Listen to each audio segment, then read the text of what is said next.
If you've ever tried to start investing, you've probably heard this advice. Just keep putting money in and wait. But what if wait actually means half a lifetime?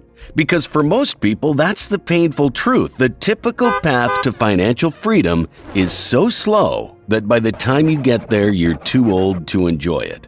If you run the numbers, the income they're waiting for might not show up until their 70s or even 80s.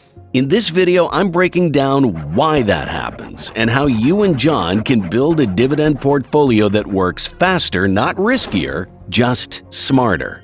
You'll see exactly why the S&P 500 can't get you there, what kind of stocks can, how to build your own income-focused portfolio, and how even $10 a day could snowball into $3,200 a month in under 2 decades.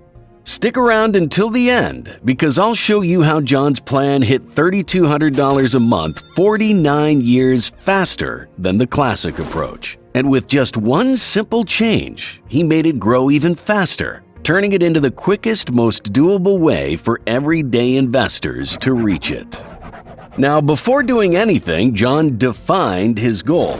$3,200 a month in dividend income, enough to cover the basics, rent, groceries, utilities, and breathe a little easier. Now, when you break that number down, it really comes down to one thing: yield. Think of yield as how much cash flow your investments pay you each year. The higher the yield, the less total money you need invested to hit that same income goal. At a 3% yield, you'd need roughly $1.3 million. At 4%, it drops to just under $1 million. At 5%, you're closer to $790,000. Same goal, totally different climb. But let's be real. Nobody has a spare million sitting around waiting to make them $3,200 a month. If you're aiming for that kind of income, it's not about having money, it's about building it. And that's where John realized something most people overlook. It's called dividend reinvestment, or DRIP. Instead of cashing out your dividends, you use them to buy more shares. Those new shares then pay dividends too, and over time, that snowball starts rolling faster and faster. Here's how it works. Say you start with $50,000 invested in a stock priced at $25 a share. That gives you 2,000 shares. The dividend yield is 4%, so in the first year, you'd earn $2,000 in dividends. Instead of spending it, you reinvest and buy 80 more shares. Now those shares pay a little more, and your second year dividend comes to around $2,080, and that gets reinvested too. Each year, your pile of shares grows, and so does your income. Without adding another dollar of your own money, your dividend income grows every single year. DRIP turns dividends into compounding machines, pulling forward the day when that $3,200 a month becomes reality. Now, if you've ever asked for investing advice, chances are you've heard the same phrase repeated 100 times. Just invest in the S&P 500 and wait. It's the golden rule of personal finance. Safe, simple, and time-tested. And to be fair, it's not bad advice if your only goal is to grow wealth slowly over the course of a lifetime. But John's goal isn't just to be comfortable at 70. His goal is to build an income stream he can actually live on while he's still young enough to enjoy it. So he digs into the numbers. The S&P 500 has a dividend yield of about 2.5%, a 10-year dividend growth rate of around 6%, and share price appreciation averaging 11% a year. Those numbers look good for long-term net worth growth, but when you run them through the lens of dividend income, the picture changes. So to keep things realistic, he decided to start small, just $10 a day. That's about what most people might spend on lunch or coffee. No giant lump sums, no inheritance, no big paychecks to fund it, just a small, consistent amount that anyone could actually stick with. With that mindset, John set out to see what the S&P 500 could really do. He started investing $10 a day, roughly $3,650 a year, into a basic S&P 500 index fund. The projections show that after 10 years, his portfolio would grow to around $67,000 and pay roughly $1,000 a year in dividends. It's progress, but not exactly life-changing. After 20 years, the projections show a portfolio value of about $275,000 with annual dividends of roughly $2,000. Still not enough to make a real difference. By year 30, the projections show John crossing around $900,000, earning about $5,000 a year in dividends, which is about $400 a month. Still, nowhere near the $3,200 target. In fact, to actually reach that target, John has to stay invested and contribute $10 a day for 68 years. That's when his dividend income would reach $38,500 a year or $3,200 a month. So yes, the S&P 500 works. It builds wealth, it compounds beautifully, and if you wait long enough, the dividends will eventually cover your expenses. But the problem is the clock. It takes nearly 7 decades to get there. For John, that meant financial freedom wouldn't show up until he was close to 100 years old. And the reason is simple, it's the shape of the curve. Compounding always feels slow in the early years and then explodes at the end. With the S&P 500's low yield, most of that exciting growth doesn't show up until the last chapters of your life. The problem isn't that it doesn't work, it's that it works too late. That's why John starts looking for an alternative, a portfolio with a stronger starting yield, steady growth, and earlier compounding. One that bends the curve upward within the first 2 decades. So the next question was obvious. If the S&P 500 moves too slowly, how do you pick better stocks that build income sooner? Well, next, I'll show you how to select the stocks for your goal. Then I'll show you how a portfolio of those stocks can reach the same goal in 19 years, not 68 years. And finally, I'll show you how to reach it even quicker in just 14 years. After seeing how slow the S&P 500 was at building real income, it's clear that the answer isn't to stop investing, it's to invest smarter. Most beginners make the same mistake. They chase the biggest dividend yields they can find. On paper, those high numbers look great, but in reality, they often come from companies in trouble, and those payouts don't last. So the goal isn't chasing yield, it's finding balance. The first thing to focus on is dividend yield itself. How much a company pays shareholders each year compared to its stock price. Too low, like the 1% range of the S&P 500, and the income takes forever to grow. Too high, and it's usually a warning sign. The sweet spot is somewhere in the middle, roughly 3 to 5%. That range provides solid cash flow today without putting the business at risk. Next comes dividend growth, a payment that never increases, loses its value over time as inflation eats into it. The best companies raise their dividends every year, ideally by 10% or more. That steady growth is what makes your income snowball gain speed over time. But growth only works if it's sustainable. That's where payout ratio matters, the percentage of profits a company uses to pay dividends. If that number's too high, there's no cushion when things go wrong. Ratios under 70% usually strike the right balance, leaving room for the business to reinvest while still rewarding shareholders. Beyond the numbers, it's about strength and stability. Companies with healthy balance sheets and consistent cash flow tend to keep paying through recessions and tough markets. Diversifying across industries, finance, real estate, consumer goods, and growth sectors helps protect your income if one area slows down. Using these criteria, John started handpicking stocks that checked every box: balanced yield, strong growth, and consistent dividend history. Each company had a purpose in the bigger plan, and together they formed what he called his optimized dividend portfolio.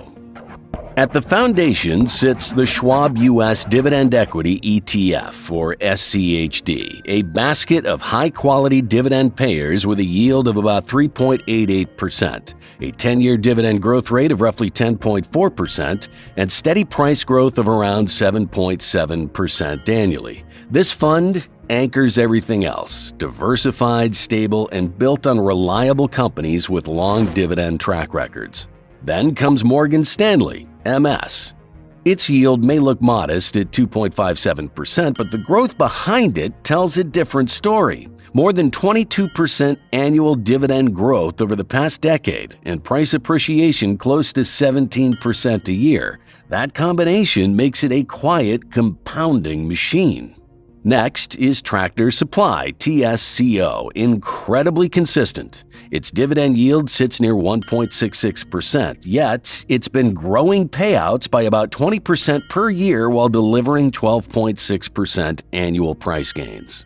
To balance things out, John added CubeSmart, a self-storage REIT. It pays a much higher dividend yield of 5.09%. Its dividend has been growing at a steady 12.51% annually, and while the price appreciation is slower at 4.2%, that higher income stream makes it the portfolio's income booster. Finally, the growth driver, Federal Agricultural Mortgage, or AGM. It combines a 3.63% dividend yield with an impressive 25% dividend growth rate and about 18.7% annual price appreciation. So those are the 5 stocks. The next step is to calculate the portfolio's dividend yield, and we'll keep it simple by assuming each stock makes up an equal portion of the portfolio. To find the average, take the dividend yield of each holding. SCHD at 3.88%, Morgan Stanley at 2.75%, Tractor Supply at 1.66%, CubeSmart at 5.09%, and AGM at 3.63%. Then add them all together. Once you have the total, divide by 5, since there are 5 stocks, and that gives you an average portfolio dividend yield, in this case 3.37%. It's a quick, clean way to see what kind of income the entire portfolio is producing. You can use the same simple averaging method to calculate the portfolio's dividend growth rate and share price appreciation. For this mix, the portfolio-level dividend growth rate comes out around 18.17%, and the annual share price appreciation sits near 12.04%. So with the portfolio in place, John wanted to see how it would actually perform over time. After all, theory is nice, but numbers are what matter when you're chasing financial freedom. So he ran the projections using the averages from his portfolio. He started simple, $10 a day, same way he did for the S&P 500. By the end of year 1, John would invest around $3,650. This sets the stage for future growth.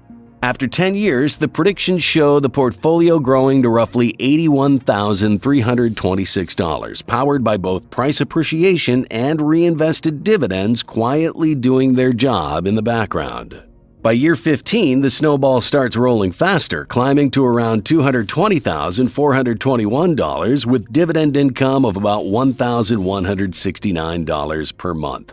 Then comes the turning point. By year 19, the projections show the portfolio crossing $493,325 and the annual dividend income hitting nearly $39,511. That's about $3,293 every single month. Goal achieved in less than 2 decades. Those small daily investments of just $10 a day would have built an income stream that covers John's freedom number. Breaking it down even further, the projections show that about $254,473 of the portfolio's growth comes from capital appreciation, while nearly $169,502 comes directly from reinvested dividends, adding up to a total of around $423,975 in value created over time. Seeing these numbers proves something simple. You don't need millions to start, just consistency, a solid plan, and time. Now, to put it all in perspective, John compared his dividend portfolio directly against the S&P 500 to see which one reached financial freedom faster. On one side, it's the S&P 500, the orange line. The other is John's dividend-focused portfolio, the blue line. Both start in the same place with just $10 a day being invested, but the paths they take couldn't be more different. The orange line moves upward almost in slow motion. For the first few decades, dividend income is barely noticeable. It takes 20 years just to cross the $2,000 a year mark. Even at year 30, it's still only paying around $4,000 annually. The real growth doesn't kick in until the very end, and by then it's too late for most people to enjoy. Only by year 68 does it finally reach about $38,500 a year, or roughly $3,200 a month, hitting the target. That's nearly 3 generations of waiting. Now look at the blue line. Instead of crawling, it accelerates early. By year 10, dividends are already climbing into the thousands. By year 19, it's paying out over $39,500 a year, more than the S&P 500 produces in nearly 7 decades. The shape of the curve is completely different. Where the S&P backloads all of its compounding into old age, John's dividend portfolio brings it forward into the years that actually matter. And that's the entire point. The dividend portfolio pushes compounding forward into the years that actually matter. It's not just about which one ends up bigger, it's about which one delivers freedom sooner. So, after seeing how $10 a day could reach the goal in under 20 years, John wondered what would happen if he pushed just a bit harder. Not by taking big risks, just by raising his daily investment to $35. That's about $12,775 a year. The projections show that after the first year, his account would simply reflect the amount he contributed, $12,775. By year 5, things begin to move. The portfolio value climbs to about $87,958, and the dividends start flowing at roughly $2,764 a year, or about $230 a month. By year 10, the compounding becomes clear. The projections show a portfolio value of around $284,640, producing $13,286 in annual dividends, just over $1,107 a month. Now, by year 14, the curve steepens fast. The portfolio jumps to about $633,351, and the dividend income reaches $37,977 a year, or roughly $3,165 a month, comfortably close to that $3,200 target. Out of the total value added of $454,501, about $300,645 comes from capital appreciation and $153,856 from reinvested dividends. When you line them all up, the difference is hard to ignore. The S&P 500 takes almost a lifetime to reach the same goal, about 68 years before the dividend income hits $3,200 a month. That's the slow, traditional path most people follow. With John's dividend portfolio, the projections show that the same target was reached in about 19 years, nearly 50 years faster than the S&P 500, a massive jump forward powered by higher yield and faster compounding. And when John increased his investment to $35 a day, the timeline shortened even more, down to around 14 years. That's a full 5 years faster, simply by feeding the compounding engine with a little more fuel. Want to know a step-by-step guide to build a dividend portfolio that can pay upwards of $10,000 a month, all with a daily $5 contribution? Click the video on the screen to find out.